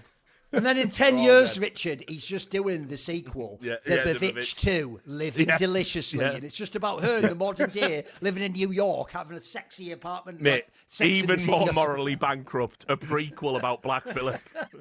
The rise of Black Phillip. Okay. Oh, by the way, that reminds me of one last thing to leave you on. Because people who are film fans can't help but craft fan theories about things, I saw some people online were actually saying, like, I want a prequel of, like, who sold them Black Phillip. It's like, oh, you missed it. That's not what any of this is about. That's that's not necessary. Like, I don't need to know about Black Phillip's prequel story. I've seen enough. We've got it all. The rise of Black Phillip. A goat story. And by the way, how would that even work as a prequel? What, like when he's grown up, he's just like a little bit naughty as a goat? You can just picture the trailer. This goat won't stop talking to me about living deliciously. We must get rid of it. It's evil, I tell thee. Evil. Evil. Nah, I can't handle it. He will be corrupted. There's no way that I'm going to live between now and the end of my life, and there's just going to be one director that will never disappoint me. There's no way. There's just no way. I will not be given that gift. Well, Richard, apparently Werewolf, the movie's just called Werewolf, is supposed to come out in December of 2026. So we have at least a year and a half of the ultimate irony living under is if Eggers' the werewolf delusion. film is shit, then the werewolf could be what makes Richard break with let's see. Oh, well done. Deep. It's a deep one. Okay. He's back. Yeah. All right. Well, that'll do it. Next week, The Lighthouse. See you then.